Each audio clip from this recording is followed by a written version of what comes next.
not exactly basics, but the first evening I wanted to talk about throwing necks separately. So what we're going to do is we're going to throw necks off the hump. So the reason I sketched this out is I noticed that after I did the demonstration, a lot of people were throwing just the neck part and not really understanding that part of that neck needed to be part of the shoulder, or the transition from the shoulder to the neck. So it's always helpful to kind of sketch out what you're going to make, and then I've got an imaginary line here so that as I'm throwing my necks, I know that where I'm cutting it off, it needs to be this shape.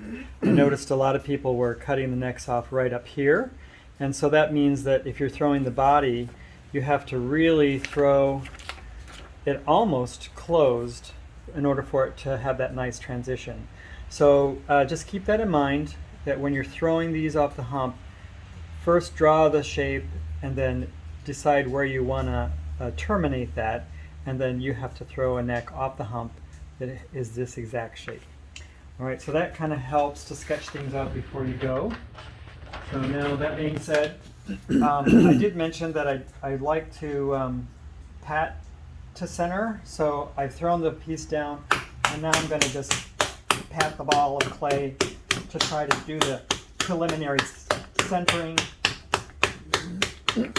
That helps center this pretty quickly. All right, so it's pretty good. And then when I throw with throwing slip and throwing water. So we're going to start with the throwing water, and I'm just going to get it nice and wet. And what I talked about is we're having this hand in kind of centering position, and this hand, using this part of the hand, is going to push this clay down to the bat, and we're going to center the clay at the bat level first. A lot of people will just do this to seal that clay. This is kind of the same step, except for we're centering and bringing that clay down to the bat. And just one little pass and it already looks pretty good, but we're going to keep pushing it down to the bat. And as you do that, you'll notice that the clay just naturally rises into that cone. The way I learned is you would squeeze it into the bottom and bring it up, and you can still do that, but just the process of pushing this clay down, it's centering it and focusing on centering right there where the clay and the bat come together. And then you can cone that, push it down, and then do that 3 times. So I'm pushing the clay down to the bat, really focusing on centering this part here. Can you see that? And I'm bringing the clay up. So pushing the clay down to the bat, center that, and then pull it up, and then push it back down again. Now this will be the last time. And push that down to the bat.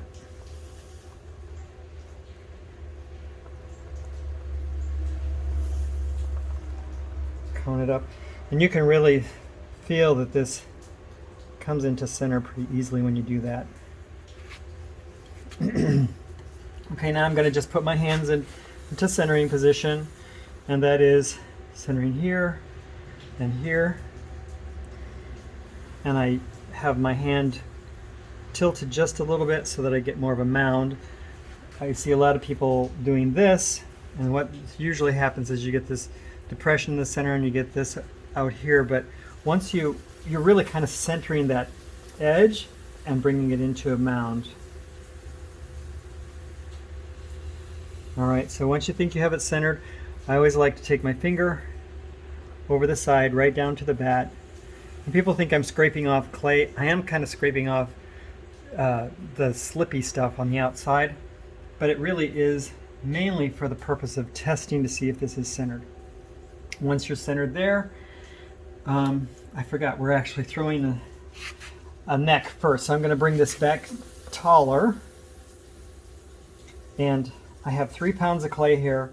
I don't need a lot of clay, but the other thing I noticed people doing is they didn't open this wide enough. So you open it really wide and then bring it back in, and it's still wide on the bottom, but I just bring it back in to create more of that cone shape. And this is actually going to create a fairly large neck. I don't really want a large neck. So you just pull this into a cylinder. The main reason for this exercise is when we're throwing bottles, by the time we get to the neck part, the body might actually start be wobbling or whatever. This way we can really focus on throwing the neck and learn more about the intricacies of throwing that neck. So, because the piece is not wobbling yet. All right, so now that I've got my cylinder thrown, I've got my transitional part there, I'm just going to squeeze this in. Now I've got my sponge here to give me a constant flow of moisture. Squeeze it in. Okay, so it should look like that. And most people, their hands are positioned like this. Okay, you want to squeeze it in and turn your hands from squeezing in to lifting and squeezing at the same time. So sometimes this chops the piece off, so don't be alarmed if that happens. But what we're doing is we're lifting and collaring at the same time. Now there's a little air bubble there at the top. I know that's going to just be a problem, so I'm going to just chop that off. Got plenty of clay here. All right, so just keep going with this. Now I'm going to take my throwing stick, and this is where I might start using my brush to put the throwing slip on instead of the throwing water. The reason you use throwing slip is that when you put it on the piece, the slip stays right where you put it. With water, it's going to flow down on the piece. You really don't want that. All right, so now what I'm doing is just evening out the wall.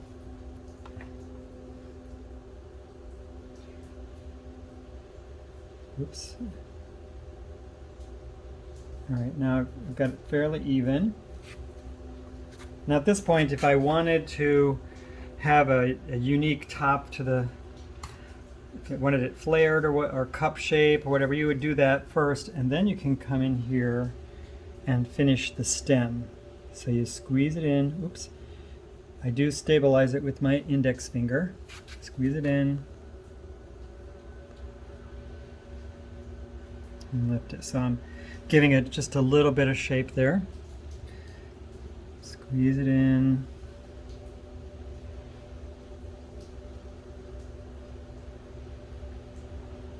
Okay, so that's, that's a little boring, but I'm going to use my metal rib now to clean up that transitional period, or transitional part of the neck. So this is going to take it into the shoulder. We want to avoid a neck that just looks like it's stuck on top of. So now I'm going to get my torch, and I'm going to stabilize this part of the neck because I was happy with it, but I'm going to make it a little narrower.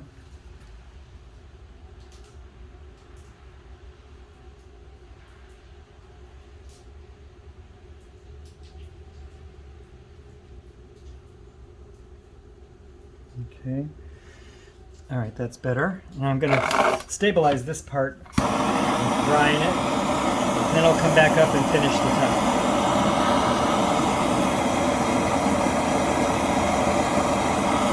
So you can see it's starting to turn white. That's okay. And the brush I just have. Again, I just use the slip instead of the water. I just want to give this a little more shape at the top here.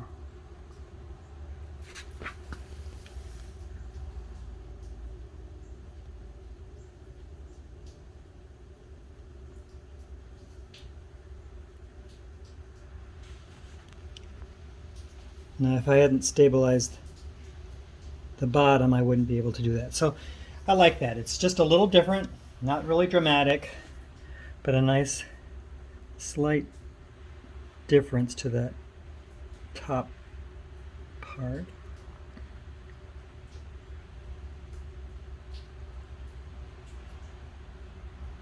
Okay, so during the trimming, I can fine-tune that, but I'm gonna grease that into place.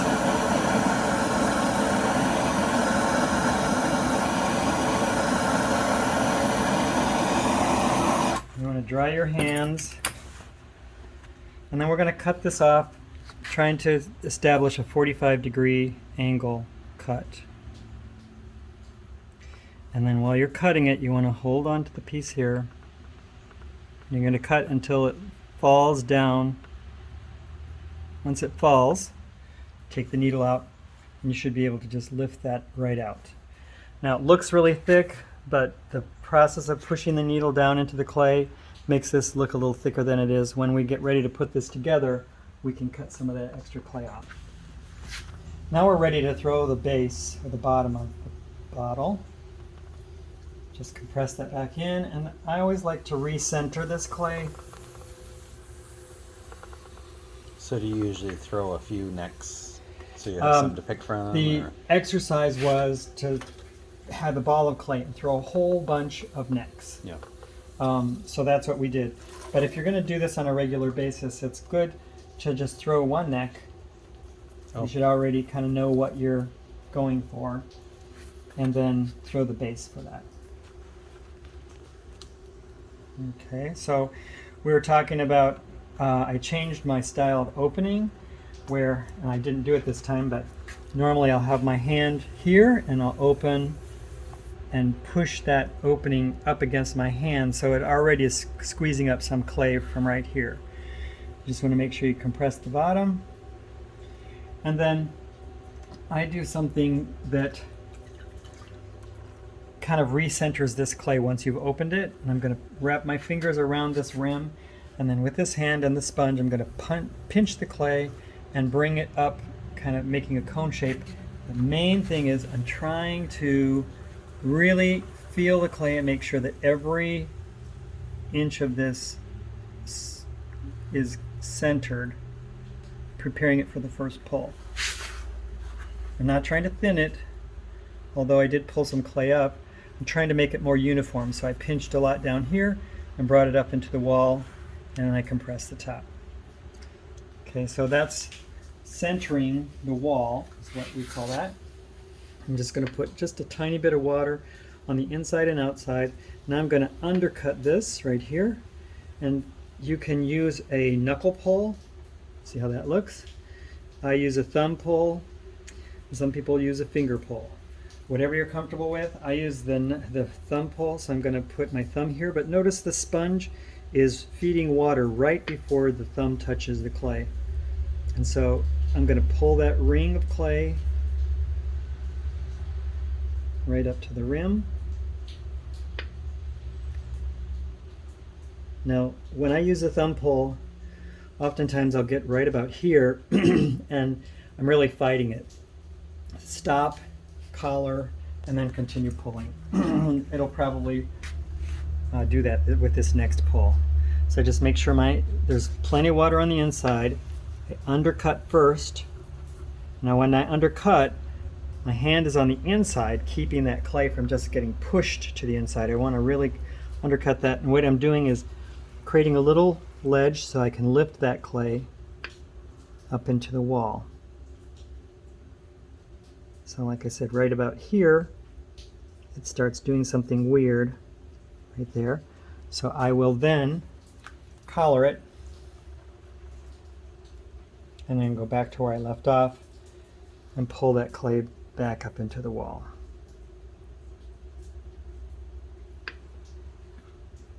Okay, so now Mark specifically wanted to know, how do I get more clay up? Now, the style of pulling that I used just does that naturally. I'm really focusing on getting the clay up from here. But if you still have some weight there that you're trying to pull up, you want to, from the inside, push the clay out. See that little bump? That little bump is where the clay needs to be pulled up. So we're just trying to make a cylinder. You can see it's starting to wobble.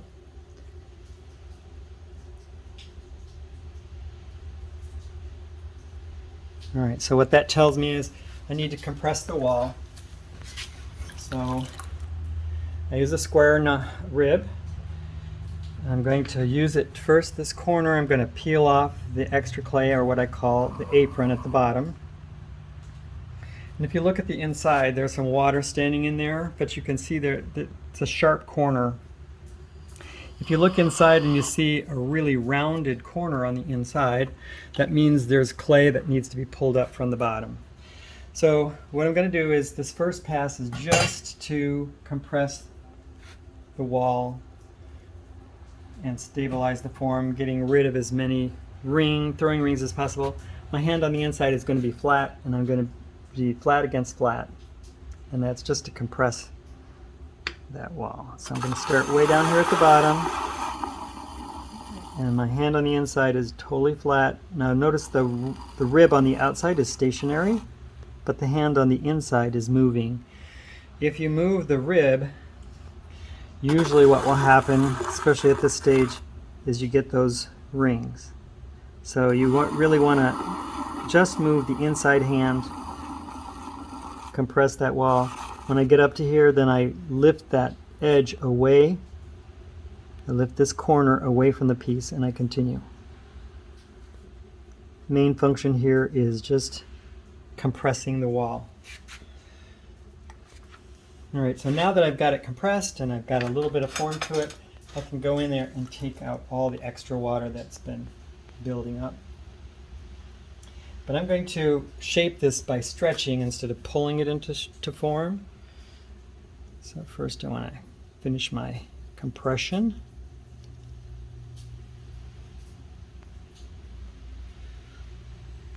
Okay. I want to make sure, remember this has to be closed up to this size right here. So I don't want it to flare too much. But this is where I usually add some heat.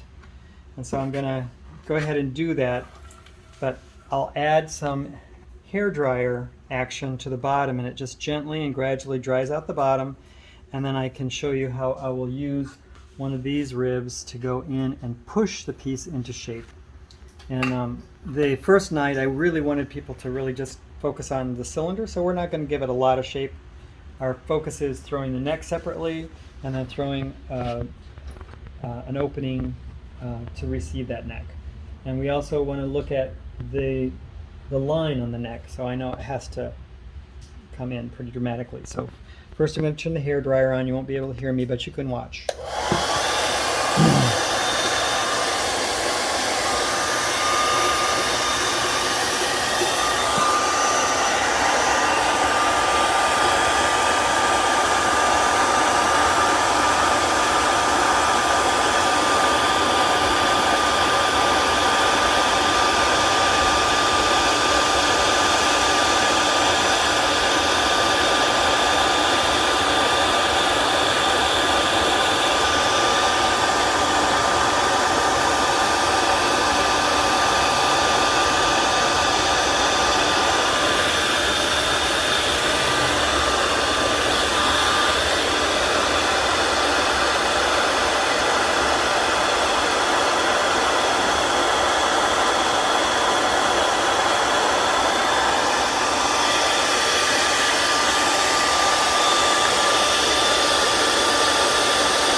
Okay, so now we've got basically this real basic form here. I'm just going to push it a little bit with this rib. I'm going to put the tip down into the corner, rock it out, and then blend it into the side. And that all happens holding it with the right hand, and I'm going to be applying pressure in that direction. But you'll be able to see over here what's happening to the form.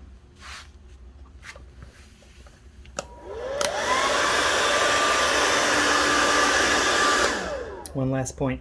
The reason we do this is we're now actually making the inside shape the shape we want, and you'll notice that the outside will get a little lumpy, and that just shows you where you need to trim extra clay away. So for Mark, when you're forming the piece in this way, it's going to create all those little lumps on the outside, which later will be trimmed away, and that will make your piece more weight appropriate.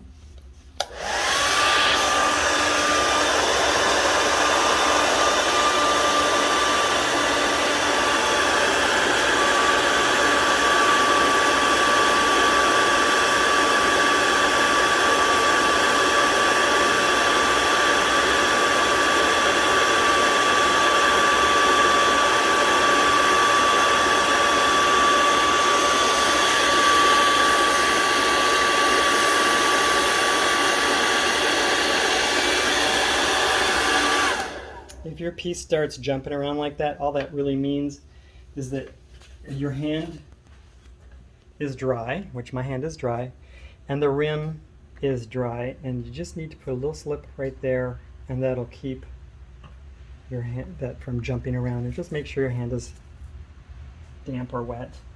That should take care of that. So if you look at the inside, I'm trying to get that shape on the inside more perfect, so you can see have a little work to do right at the very bottom. There's a little bump there, and when I push that bump out, it'll transfer to the outside. So let's see if you can see that. See, there's that lump right there, and I just have to keep in mind now, if you look at the inside, that lump is gone from the inside and it's transferred to the outside. And so now I'm going to continue shaping it, and I'll trim that away later, and I'll show you what that looks like. Now I'm going from this to this, because I'm going from belly to top.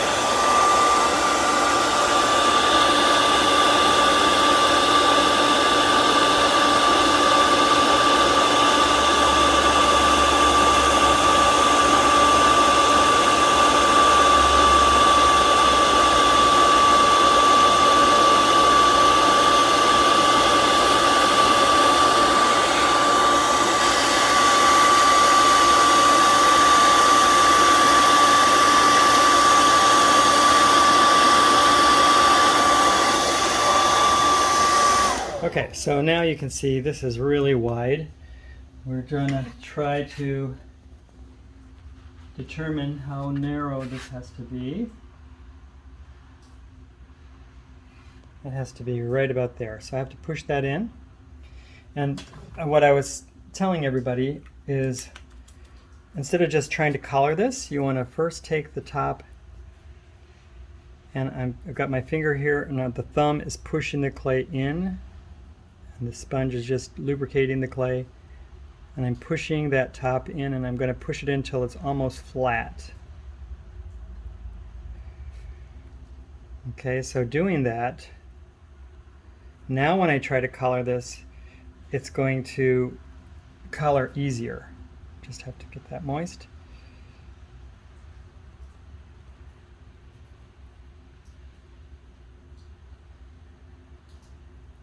Notice no rippling, no buckling. So we'll do it again. Fold the top over.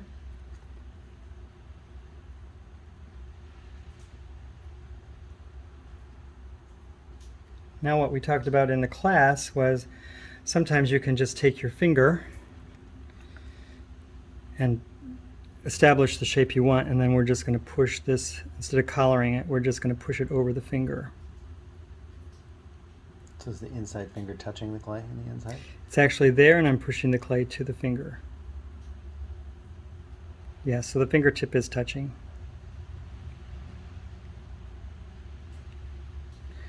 All right, so let's see. I'm going to make a 45-degree angle there, because that's what we'll need eventually. And it is right about perfect.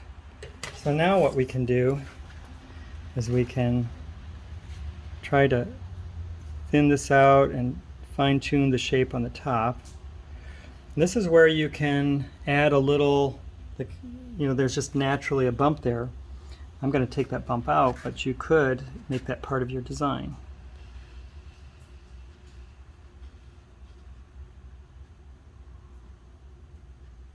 All right, now we're going to check the angle and see if I need to do any changing. If I put that on there, it could come in just a tiny bit. So I'll just flatten that down. That looks, can you see it from the side? Down further, down, down, down. See it from the actual profile. Mm-hmm. That looks pretty good. So what we're going to do is, it has to come in a little bit. So you can push it down or you can pull it in. And by pull it in, I just mean, uh-oh. I put a little moisture on the surface, a little slip on my finger, And then I'm just going to pull this in a little bit.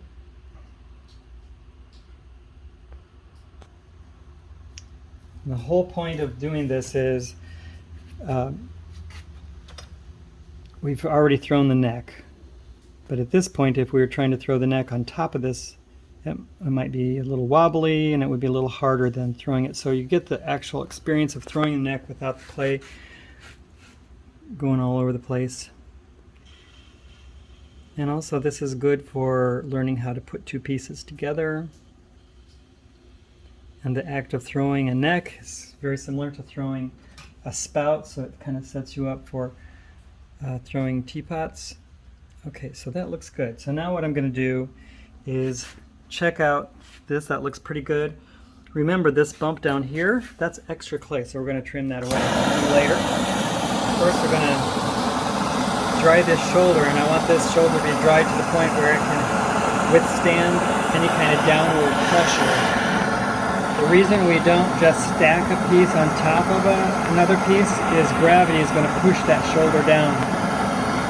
If we have two pieces coming together at that 45-degree angle, the weight is shifted to the wall, so it's pushing down on the wall, which actually strengthens the form.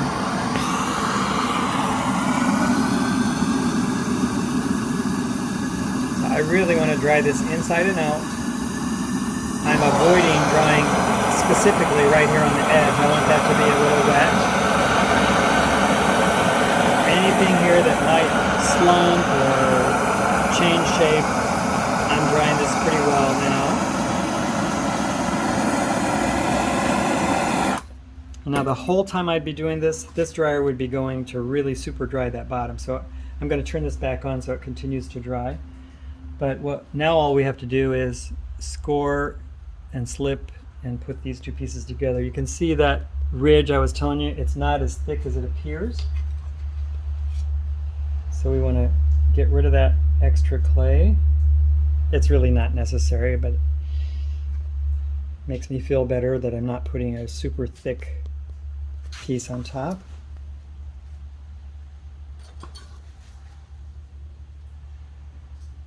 And however you want to score that, then you just you'll score both edges.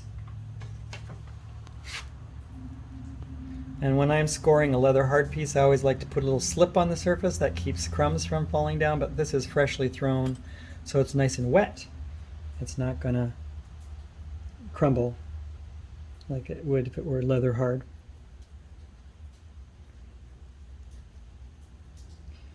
We also talked in the class about why do pieces that are thrown separately and put together, why do they have a line that shows up once they're fired? And we were talking about how they were putting two pieces that were thrown rim to rim, and the clay particles are moving in opposite directions. So there's a lot of extra tension there that you won't have in this step. All right, so I've got my slip bucket and my water bucket. I could use the water, but I'm going to use the slip bucket, and that puts slip on perfectly, and then I just transfer it here. Just make sure it goes all the way around. If it doesn't, pick up a little bit more. Okay, so now I know that's perfect. Now I'm going to mend these and get rid of that line, which I'll do with this tool and my brush. But while I'm doing that, I'm going to dry the bottom, so I'm setting myself up for trimming.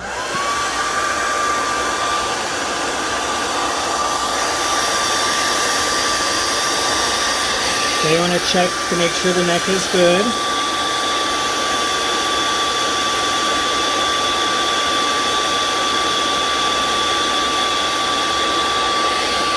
I add just a little bit of slip to the surface. And now I'm going to compress that seam. And I'll pull clay down. And then I'm going to push clay up into it.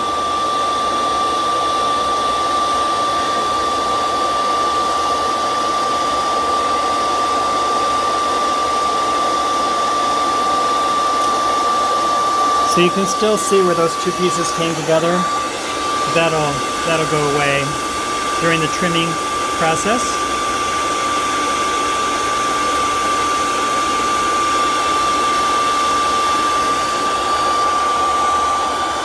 And I'll also fine-tune this during the trimming process.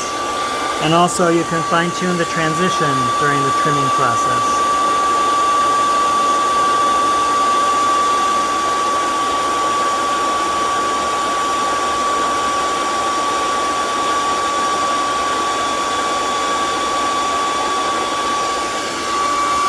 Okay, so this has already been dried. If I were throwing this in one piece, I want to make sure the neck is nice and dry so that the air currents don't tip it one way or the other. Now if you look at the bottom, we know that's extra clay. So I'm going to take a trimming tool and I'm going to just trim away that extra clay. The reason I use the hairdryer is it blows the crumbs away from the piece.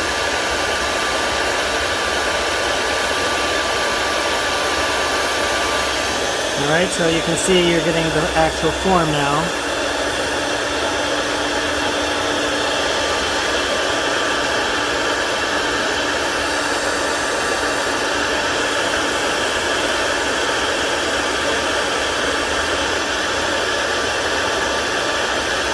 Alright, so this is just a preliminary trim. The actual trim will be done later once this is leather hard. But watch this, we're going to use this tool to really remove the rest of that apron that's still there. That's the extra clay that kind of supports the piece while you're throwing it. Normally this would be removed during the trimming process, but I like to take as much off now as possible to give me an idea of the overall form. Alright, so you can see that there's still more clay to be trimmed away. That'll be done later. And because we've been drying it the whole time, now we can easily cut it off and move it without any kind of distortion to the piece because it's dry enough to hold its shape. Alright, so there you have it. That's Monday evening's demonstration. This next Monday, I'll be there at 5. Class starts at 6. So between 5 and 6 you can come in and try this again. And then we'll have another demonstration for the evening. Thanks for tuning in.